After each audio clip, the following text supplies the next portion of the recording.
우리 옆에 계신 분과 잠시 인사 나누겠습니다. 주님의 이름으로 사랑합니다. 주님의 이름으로 사랑합니다. 오늘 은혜로운 성가대 찬양을 진심으로 감사드립니다. 하나님께서 기쁘게 흠양하셨을 줄로 믿습니다. 또 우리 주일 예배를 회중 찬양으로 다 같이 함께 시작하는 것은 다 그런 이유가 있습니다. 우리의 몸과 마음을 먼저 이 예배를 위해서 준비시키는 그런 마음으로 우리가 하나님께 기뻐하시는 예배를 드릴 수 있도록 그렇게 준비하는 시간이 아니겠습니까? 그러므로 경배와 찬양을 통해서 우리가 드리는 진심 어린 기도와 찬양, 그 시간은 우리로 하여금 자칫 우리가 더러워진 우리의 마음을 다시 한번 돌아보게 하고 또 깨끗이 씻을 수 있는 믿음도 주시며 오로지 주님만을 바라보는 그런 시간들인 줄로 믿습니다. 그래서 그 찬양의 시간이 여러분들의 고백의 시간이 다 되시기를 간절히 소망합니다. 그러면 반드시 주님께서 그 찬양에 응답하시고 여러분들과 함께 하시리라 믿습니다. 오늘은 본문 말씀을 중심으로 사순절 고백적인 신앙으로 라는 제목으로 함께 말씀을 나누려고 합니다. 제목이 벌써 고백적인 신앙으로이니까 제가 이렇게 자꾸 여러분들에게 아멘을 격려하면서 요청하는 것입니다. 지난 수요일은 애쉬 웬스데이였습니다. 잘 아시죠? 여러분들 주변에 있는 기독교인들 가운데에 제 수요일 예배가 있으면 참석한 사람들을 많이 보셨을 겁니다. 그분들은 검은 죄를 가지고 이마에 뭘 만들죠? 십자가를 만들어서 표를 합니다. 두 가지 정도 기념적인 의미를 가지고 있습니다. 먼저 첫 번째로는 예수님의 십자가를 기억하면서 제 수요일부터 40일간 주일 빼고 이제 지난주 수요일부터 40일 동안 사순절을 경건하게 보내겠다는 뜻입니다. 이 기간 동안에 우리가 예수님이 걸으셨던 그 길들을 다시 한번 묵상해 보면서 회상을 하고 또 예수님의 죽으심을 묵상을 하면서 우리가 부활절을 기다리는 그런 시간입니다. 기독교에서는 부활절이 가장 큰 절기입니다. 그렇죠? 그만큼 부활절을 의미 있게 잘 기다리고 보낼 수 있는 중요한 시간이라는 것입니다. 두 번째로 우리가 의미를 갖는 것은 어떤 기독인들은 죄를 이마에 바름을 통해서 우리가 흙으로부터 와서 흙으로 돌아가는 존재입니다 하는 고백을 하는 것입니다. 우리는 이렇게 먼지로부터 와서 먼지로 돌아갈 것임을 기억한다는 말은 무슨 뜻이냐? 즉 우리의 창조자 되신 하나님을 기억하면서 이 사순절 기간 동안 하나님께서 보여주신 그 놀라운 계획에 우리가 다 같이 동참해서 우리 모두 천국 백성으로 살아갈 것을 소망한다는 그런 의미를 담고 있습니다. 아주 그 두 가지 의미가 너무너무 중요하지요. 우리는 사순절이 이렇게 진행되고 있는데 우리는 사순절하고 특별히 상관이 없어 하면서 우리가 마음에 의미를 다시 두지 않는다면 사순절이 우리에게 큰 의미가 진짜 없을 겁니다. 그러므로 오늘 우리가 예배 드릴 때에 사순절의 의미를 다시 한번 생각해보는 그런 시간 되시기를 간절히 소망합니다. 오늘은 사순절 첫 번째 주일입니다. 여러분, 우리도 제 수요일, 지난주 수요일을 시작으로 해서 사순절을 통해서 부활절까지 예수님을 기억하면서 이 기독교의 대절기에 의미 있는 시간들을 보내야 하지 않겠습니까? 동의하시면 한번 아멘 해보십시오. 이 사순절이라는 시간은 우리의 신앙을 정말로 돌아보는 시간이 되어야 할 것이고 또 이 사순절이라는 시간은 예수님께서 돌아가신 십자가를 다시 한번 묵상하는 그런 시간이 되어야 할 줄로 믿습니다. 왜냐하면 우리는 다 항상 매일매일 주여 주여 그분의 사랑으로 또 그분의 희생으로 이렇게 살아가고 있기 때문에 그렇습니다. 더 나아가 예수님께서 준비하신 천국이 임하는 그 날에 우리가 다 천국 백성으로서 예수님의 보좌 옆에 거하면서 그 기쁨과 영생을 얻기 위해서는 예수님의 십자가의 희생을 이해하지 않고서는 그 천국의 자리에 들어갈 수가 없기 때문에 그렇습니다.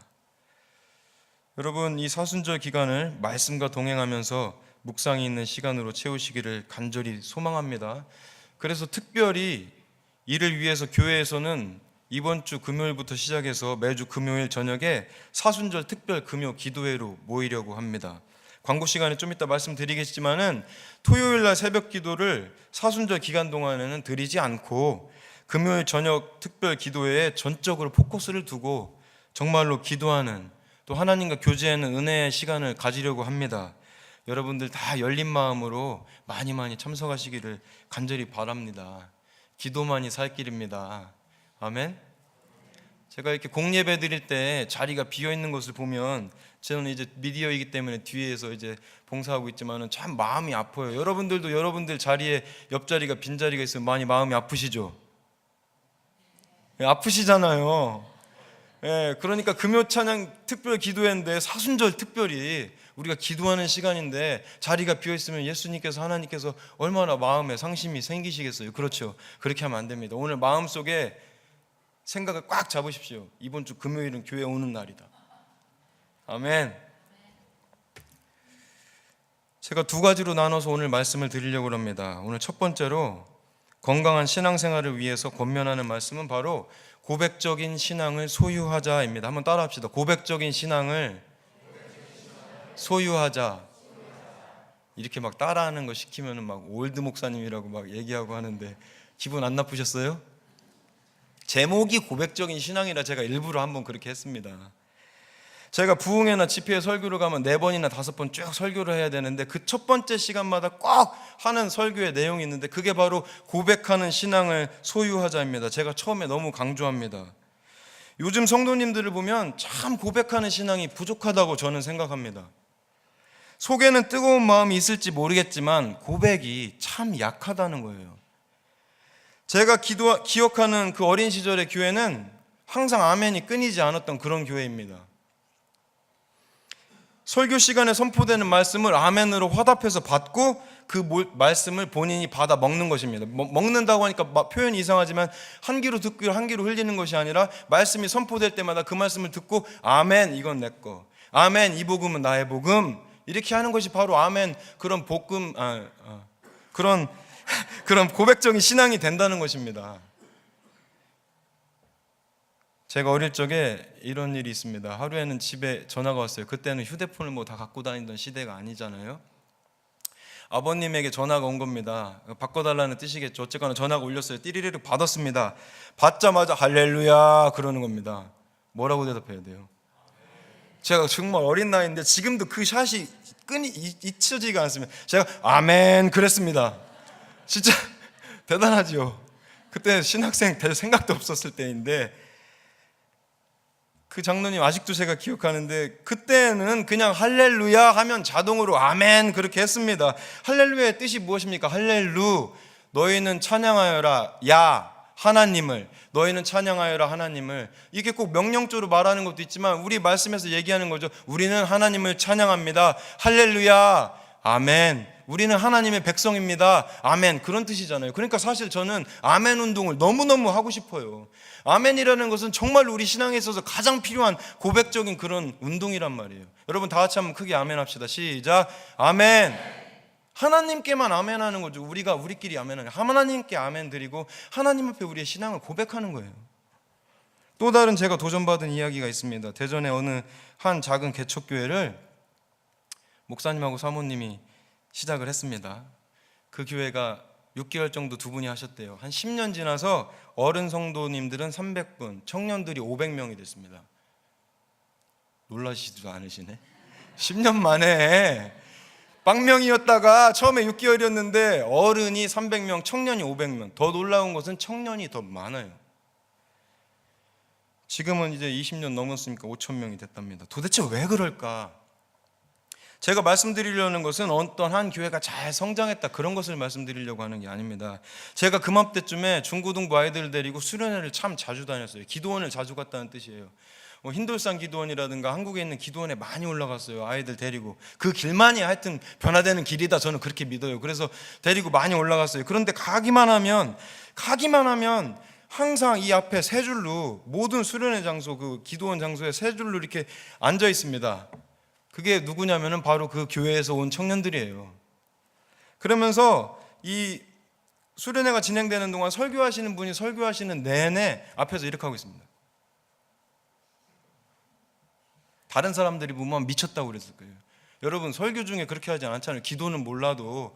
근데 진짜로 우리가 뒤에 앉아 있으면 앞에서 한 무리가 그냥 세 줄이 그냥 이렇게 하고 있어요. 굉장히 바더돼요. 그게 본인들의 신앙의 표현인지 어쩐지는 모르겠지만 그 교회는 그럽니다. 그렇게 뜨거워요. 그래가지고 그렇게 하고 있어요. 처음에 그렇게 하면 좀 쟤네 미쳤을래나 그럴 수도 있었을지 모르겠지만 저는 중고등부 아이들을 데리고 온 입장에서 부럽더라고요. 저는 그 열정이 너무너무 부러웠어요. 보기만 해도 그냥 은혜가 됐어요. 기도하면 막 힘이 넘쳐 흘렀어요. 그래가지고 기도하려고 그러는데 따라하기는 싫더라고요. 제가 그 교회 따라하진 않아요. 그래서 기도하려고 그러면 저는 일부러 이렇게 기도했습니다. 주여 믿습니다. 걔네들은 전부 다 이렇게 하고. 그러니까 뭘 말씀드리려고 그러냐면은 신앙적으로 열정을 가지고 고백하는 신앙을 가지고 따라가는 것이 사단의 시험에 있어서 여러 가지 시험에 있어서 이길 수 있는 훨씬 확률이 많다는 거예요. 더불어 우리가 얼마나 약한 고백적인 신앙을 살아가고 있는지를 한번 생각을 해보겠습니다. 고백적인 신앙이라는 게 무엇입니까? 왜 고백을 해야 돼요? 영향력을 서로 나누는 거잖아요. 우리가 서로 격려하면서 영향력을 나누는 겁니다. 왜? 신앙이 약해지지 않도록 서로 권면하는 거예요. 화이팅 하자는 겁니다. 그렇게 하지 않으면 우리는 실제로 너무너무 무너지니까. 혼자서는 아무리 잘하려고 해봐야 해보십시오. 우리가 교회에서, 신앙 공동체에서 목사님과 말씀과 어떤 미디어와 이런 도움 없이 여러분들 혼자서 어떻게 그 신앙을 다 유지하면서 나아가겠습니까? 그러니까 고백적인 신앙이라는 것은 서로 협력하는 신앙입니다. 사실은 나만 신앙생활 하면 잘 되겠습니까?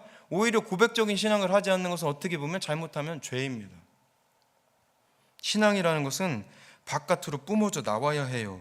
나만 신앙생활 잘하면 안 되는 거잖아요.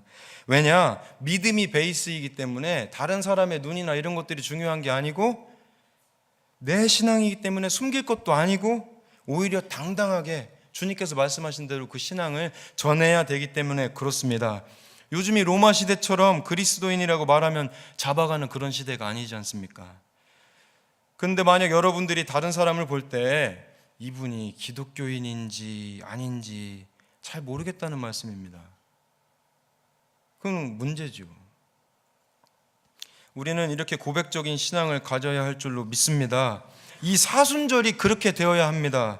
주님께서 보여주신 모든 사역들을 다시 묵상하면서 그 한없는 은혜를 다시 한번 생각하면서 예수님의 말씀들을 우리가 적잖아요. 다시 한번 적으면서 외우면서 그 뜻을 다시 곱씹을 때에 진짜 주님의 살아계심을 고백하지 않고서는 답답해서 견딜 수 없는 그런 믿음의 상태, 그런 신앙의 상태로 우리가 이 사순절을 잘 보내야 될 줄로 믿습니다. 그 신앙생활에 있어서 남의 이목을 너무너무 신경 쓰는 그런 것들은 다 없애버려야 해요. 너무 선비 같고 옛날 같습니다. 저는 고백적인 신앙이 너무 좋습니다. 우리는 좋든 싫든 고백적인 신앙을 그렇게 가져야 될 줄로 믿습니다. 왜냐하면 그렇게 뜨겁지 않고서는요, 이 사단의 힘과 능력을 이겨낼 수가 없어요. 사순절 기간 동안 첫 번째로 말씀드리고 싶은 것은 여러분들 다 고백적인 신앙을 가지시기를 간절히 소망합니다. 두 번째로 성경 본문 말씀을 통해서 아브라함과 예수님께서 보여주신 믿음의 본을 한번 생각해 보겠습니다. 신약 성경에 있어서요, 가장 많이 언급된 구약 인물들이 있으면 누구라고 생각하십니까? 그게 바로요, 모세하고 아브라함이에요. 엄청나게 많이 언급됐어요. 신약 그러면은 구약은 아무것도 안 나올 것 같잖아요. 아브라함은 74번, 모세는 82번 언급됐습니다. 모세가 사실은 더 많이 언급되었는데, 사실 모세는 모세의 율법은 이러이러하였는데 나의 말씀은 이렇다 하면서 언급되었기 때문에 실제로 지칭하면서 모세를 어떤 본받겠다는 뜻은 아닙니다. 그러면 아브라함이 이깁니다. 아브라함이 훨씬 많습니다.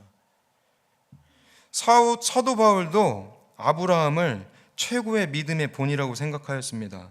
오늘 우리가 읽은 본문 말씀이 바로 사도 바울이 설명하는 아브라함, 즉 그 변함없는 믿음 때문에 하나님께서 의롭다라고 칭하셨다는 뜻입니다. 오늘 본문 말씀은 구속사적으로 우리의 믿음을 이해하는 데 있어서 굉장히 중요한 말씀으로, 아브라함 때부터 내려온 그 믿음이 하나님께서 원하셨기 때문에 점점 내려와서 예수님을 통해서 완성되셔서 우리가 바로 그 모든 공동체 안에 있는 같은 믿음의 형제라는 것을 이야기하는 것입니다. 여기서 가장 중요한 게 있는데 4장 22절부터 몇 절 같이 함께 읽겠습니다. 시작. 그러므로 그것이 그에게 의로 여겨졌느니라. 하나님께 그에게 의로 여겨졌다 기록된 것은 아브라함만 위한 것이 아니요 의로 여기심을 받을 우리도 위함이니 곧 예수 우리 주를 죽은 자 가운데서 살리신 이를 믿는 자니라. 예수는 우리가 범죄한 것 때문에 내줌이 되고 또한 우리를 의롭다 하시기 위하여 살아나셨느니라. 아멘. 아브라함 때부터 내려오는 그 믿음이 점차 완성되면서 하나님께서 보시기에 의롭다, 아브라함 의롭다, 이제 나의 모든 백성들도 다 의로워야 된다. 그러므로 예수님을 통해서 너희들이 의롭다함을 칭할 수 있도록 예수님만 믿기만 하면, 그 시험이 있는데 예수님 돌아가실 건데 못 믿겠지. 근데 그걸 믿으면 의로움을 칭함받게 된다는 거예요. 여러분, 우리가 이 시험에서 이기고 예수님께서 부활하심을 믿어야 될 줄로 믿습니다. 그게 오늘 본문 말씀이에요. 사도 바울도 이미 언급했지만 아브라함과 예수님의 관계를 신약에서 보면 일맥상통하는 것이 굉장히 많이 있습니다. 일단은 마태복음 1장 1절이 그래요. 아브라함과 다윗의 자손 예수 그리스도의 족본이라, 계본이라. 즉 아브라함과 예수님은 아주 직접적으로 연결된 자손입니다. 누가복음 19장 9절 말씀에는 이렇게 말씀합니다. 예수께서 이르시되 오늘 구원이 이 집에 이르렀으니 이 사람도 아브라함의 자손임이로다. 구원받는 자손들은 아브라함의 자손이라는 거예요. 또 요한복음 8장 39절 말씀에 보면 대답하여 이르되 우리 아버지는 아브라함이라 하니 예수께서 이르시되 너희가 아브라함의 자손이면 아브라함이 행한 일들을 할 것이거늘. 즉 우리는 아브라함의 자손이므로 아브라함의 믿음을 잘 보여야 된다는 뜻입니다. 믿음을 강하게 보여라. 이렇게 예수님은 아브라함과 아주 깊이 밀접한 연결을 가지고 있습니다. 그러면 예수님도 아브라함처럼 믿음이 막 좋으셔가지고 그것을 말하는 건가? 아니죠. 예수님은 그 믿음 자체시죠. 그러니까 그거는 아니겠죠. 그럼 우리가 아브라함처럼 과연 큰 믿음을 소유할 수 있느냐? 우리가 신앙생활할 때 또 두려움이 생기고 의심이 생기고 또 겁나기도 하기도 하고, 그렇죠. 그렇게 됩니다. 우리는 쉽게 흔들리기 때문에 그렇죠. 우리는 믿음이 쉽게 흔들렸으니까 아브라함처럼 그런 굳센 믿음을 갖지 않으면 우리는 어떻게 되는 거냐? 그런데 사실요, 오늘 본문 말씀을 잘 읽으면 아브라함이 믿음을 갖고 있는 것도 하나님께서 인도하셔서 거저 선택하셔서 주신 은혜라는 것을 우리가 알게 됩니다.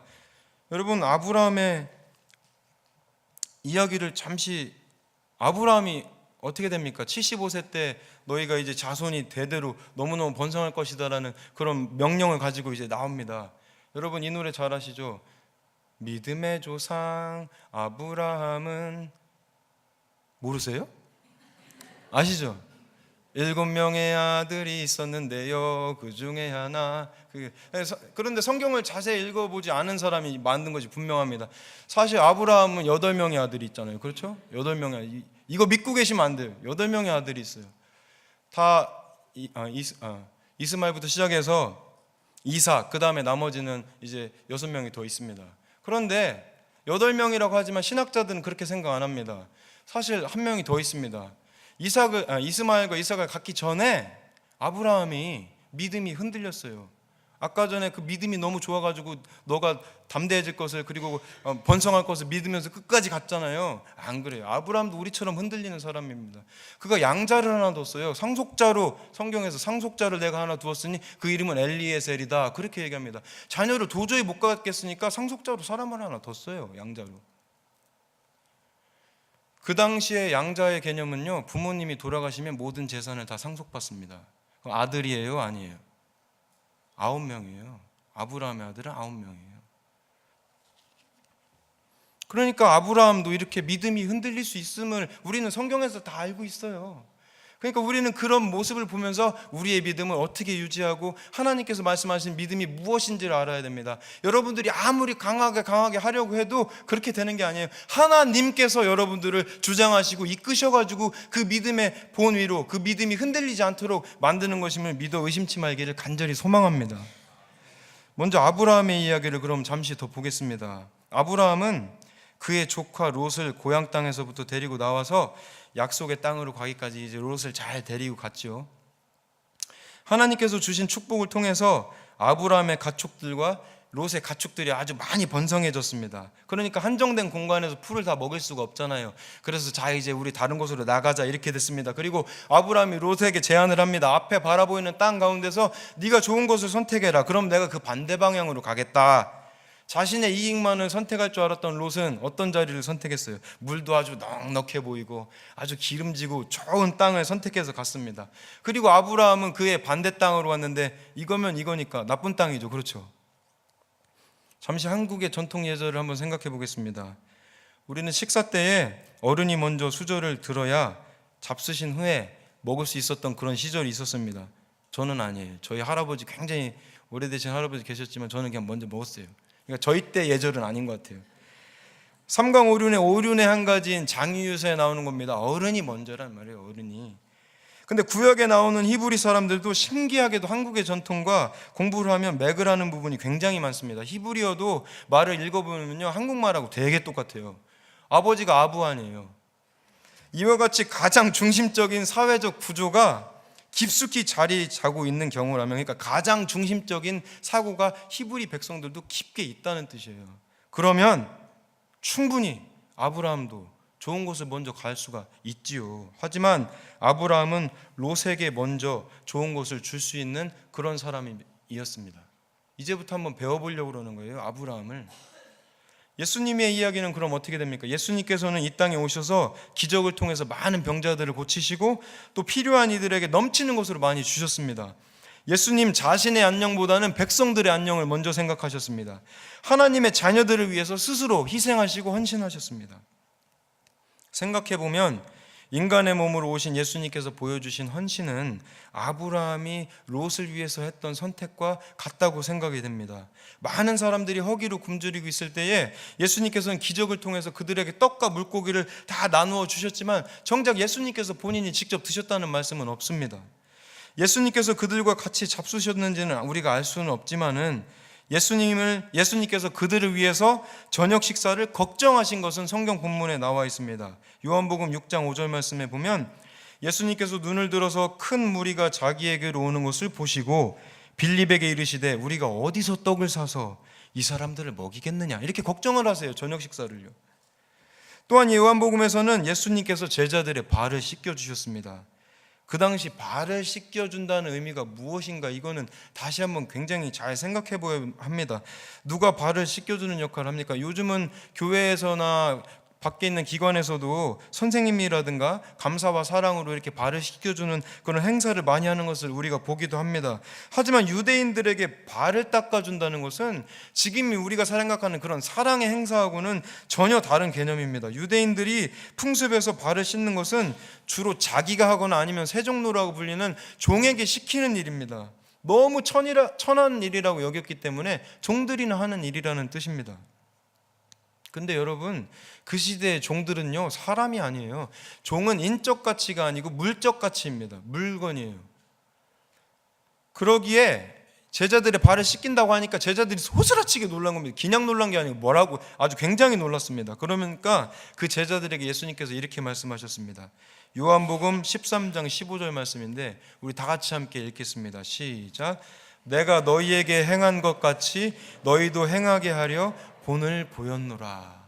예수님이 본을 보였노라. 우리도 이렇게 하기 위해서. 예수님께서 이 땅에 오셔서 우리들에게 보이시려고 했던 것은 바로 그 본입니다. 본. 무엇을 어찌해야 할지를 알게 하셔서 그대로 따를 수 있도록 만들어주신 그 말씀과 행동의 본입니다. 그래서 이번에 사순절 동안 우리가 서바이벌 하는 것은 너무나도 중요한 것 중에 하나의 이유가 그 예수님께서 하신 말씀을 보면서 예수님께서 우리에게 원하시는 뜻이 무엇인지를 쓰면서 다시 한번 생각할 수 있기 때문에 너무너무 좋은 그런 글쓰기입니다. 다 신청하셨죠? 아멘. 여러분, 생각을 해보십시오. 지금 여러분들이 누구의 종의 모습이 될 수 있겠습니까? 누구에게 종노를 하는 게 그게 쉽겠습니까? 사람을 사랑하는 마음이 이 안에 있다는 것입니다. 아까 했던 아브라함의 이야기가 이렇게 계속됩니다. 아브라함은 롯을 분가시킨 다음에도 롯을 또 계속 걱정했어요. 안타깝게도 롯이 죄악의 도시 소돔과 고모라로 들어가서 살았기 때문에 하나님의 불벼락에 그 벌을 받게 되었습니다. 드디어 짜자자잔, 이제 롯이 불벼락을 받게 됐어요. 그 성에 50명의 의인이 있다면 벌을 내리시지 않겠습니까? 하나님, 이건 아닌 것 같습니다. 50명 안 된다. 찾아보니까 없었습니다. 그래서 45명의 의인이 있다면 벌을 거두시겠습니까? 40명은 어떻습니까? 그 다음에 계속 내려가죠. 숫자가. 이게 우리의 모습이에요. 30명은 어떻습니까? 20명은 어떻습니까? 아브라함께서 다시 한번 간청하였습니다. 창세기 18장 32절 말씀에 또 이르되 주여 노하지 마옵소서 내가 이번만 더 아뢰리이다.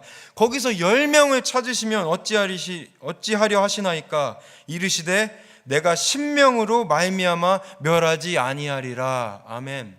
어떻게 됐어요? 소돔과 고모라는 멸망했죠. 그만큼 믿음이 있는 자를 찾기가 쉽지 않아요. 결국 하나님께서는 그런데 이러한 모든 대화 가운데 아브라함의 마음을 보시고 롯의 가족을 구출해 주시려는 계획을 세우셨습니다. 창세기 19장 29절 말씀에 보면 하나님이 그 지역의 성을 멸하실 때 곧 롯이 거주하는 성을 엎으실 때에 하나님이 아브라함을 생각하사 롯을 그 엎으시는 중에서 내보내셨더라. 아멘. 하나님께서 가지신 마음이 있었는데 아브라함이 롯을 사랑하는 그 사람을 사랑하는 마음 때문에 하나님이 지금 생각이 바뀌셨어요. 그 사랑하는 마음을 보시고 소돔과 고모라의 불이 떨어지던 날에 아브라함이 먼발치 성경 말씀에 있죠. 산등성에서 그 성을 바라보면서 슬퍼하면서 눈물을 흘렸습니다. 롯의 가족이 하나님을 통해서 구출을 받았는데도 왜 아브라함이 슬퍼했을까요? 물론 도시가 멸망했기 때문에 더더욱이 슬픈 일입니다. 하지만 안타깝게도 아브라함은 롯의 생사를 알 수가 없어요. 롯이 살았는지 죽었는지를 모릅니다. 롯은 아브라함에게 돌아오지 아니하고 어느 산골짜기에 굴에 들어가서 살게 되었습니다. 롯은 아브라함에게 되돌아갈 용기가 없었기 때문에, 그리고 자신이 부렸던 욕심의 결과를 알기 때문에 그럴 수가 없었던 것입니다. 예수님의 이야기는 어떻게 연결이 됩니까? 예수님께서는 사순절의 기간에 꽃으로 부활절이 올 때까지 성경의 시간 가운데에 많은 기적과 기사를 이루시고 종의 본을 보이시고 십자가에 달리시기까지 우리를 위해서 모든 것을 희생하셨습니다. 그리고 십자가상에서는 이 땅을 멸하지 않으시기를 하나님께 간구하였습니다. 누가복음 23장 34절 말씀에는 이렇게 말씀하십니다. 아버지, 저들을 사하여 주옵소서. 자기들이 하는 것을 알지 못함이니이다. 또한 예수님께서는 이어서 이 잔을 옮기시옵소서. 그러나 나의 뜻대로 마시고 아버지 하나님의 뜻대로 해주시옵소서라고 말씀하시면서 눈물을 막 흘리셨습니다. 그렇게 사람들을 사랑하셨어요. 그러니까 예수님께서 하나님께 드렸던 이 간구는 이 아브라함이 하나님께 드렸던 그 간청의 기도와 같이 죄인들을 바라보시면서, 사랑하는 사람들을 바라보시면서 깨닫는 마음속의 안타까움의 극치를 보여준 것입니다. 더불어 우리가 이 땅을 살고 있는 우리들에게도 지금이라도 우리가 우리의 죄를 깨닫고 용서함을 간구한다면 그곳에 길이 있다는 것을 또 보여주셨습니다. 그 보여주신 마음이 바로 예수님의 십자가, 우리를 사랑하는 그 마음, 우리가 사순절에 꼭 생각해 보아야 할 뜻이라는 것입니다. 먼 산에서 소돔과 고모라를 바라보면서 번민했던 그 아브라함의 마음과 그 눈물, 또 십자가상에서 우리의 죄악을 아시면서 하나님께 한 번이라도 더 물어보셨던 그 예수님의 마음과 그 눈물, 이 사순절 기간 동안에 우리가 무엇을 생각해야 할지를 보여주는 대목이 아니겠습니까? 제가 말씀을 한번 맺어보겠습니다. 고백적인 신앙이 무엇입니까? 우리가 믿는 성도들 가운데에, 그리고 또 더 나아가 세상에 나아가서 우리가 가지고 있는 이 고귀하고 영광된 신앙, 절대로 남에게 줄 수 있는 이 믿음의 신앙을 전하는 그런 믿음이 있어야 될 줄로 믿습니다. 우리가 할렐루야를 부를 때마다 아멘으로 그 성호에 크게 화답하는 그런 고백적인 신앙이 바로 출발이라고 생각합니다. 그 믿음이 없이 나만 축복받고 나만 신앙생활 잘 유지하면 될 것이라고 생각하는 그런 생각들은 오늘 아브라함과 예수님이 보여주신 사람을 사랑하는 그런 신앙이 아닙니다. 하나님의 큰 뜻은 우리 모두가 다 의롭게 되기를 원하시는 것입니다. 주님의 부활하심을 믿을 때에, 그리고 그에 걸맞는 신앙생활을 우리의 삶에서 고백할 때에 우리 모두 의롭게 될 수 있음을 믿어 의심치 않습니다.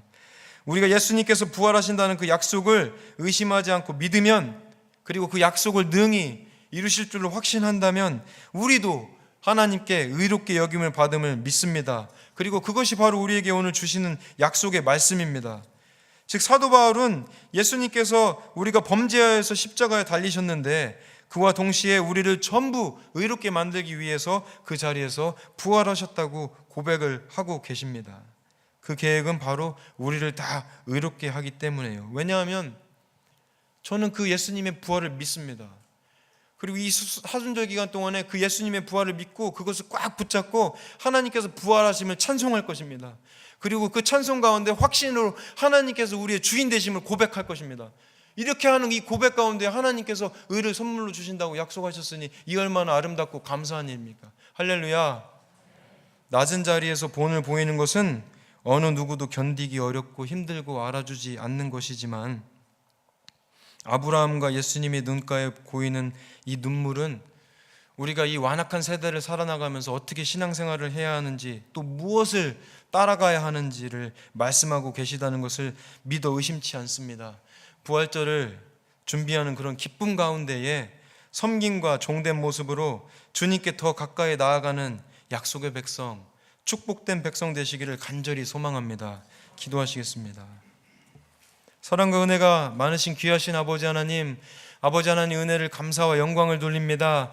보잘것없는 저희들을 친히 선택하여 주셔서 주님을 아버지 하나님 경배하게 하시고 아버지 하나님 믿고 따를 때 저희에게 의롭다 칭하시고 또 주님의 나라를 선물로 주심에 더욱더 감사와 영광을 돌립니다. 하나님 아버지, 사순절입니다. 저희들 더욱더 겸손한 마음으로 그 신앙을 가지고 아버지 앞에 무릎 꿇게 하여 주시옵소서. 고백적인 신앙을 가지고 우리의 삶 가운데 주님을 고백하고 우리의 신앙을 고백하며 당당하게, 정정당당하게 아버지 하나님 앞에 나아갈 수 있는 그런 귀한 주의 아버지 하나님 믿음의 백성들 다 될 수 있도록 우리를 아버지 하나님 더욱더 무장시켜 주시옵소서. 그런 무장의 믿음 가운데 사단이 틈타지 아니하고 모든 시험 가운데 아멘으로 감사함으로 승리할 수 있는 믿음이 넘칠 줄로 믿습니다. 아버지 하나님, 오늘 이 자리에 함께 모든 주의 자녀들 아버지 하나님 믿음으로 확신을 가지고 이 사순절 더욱더 겸손하게 아버지 하나님 앞에 나올 수 있도록 인도하여 주옵소서. 늘 우리와 함께 하시는 예수님의 이름으로 간절히 기도하였습니다. 아멘.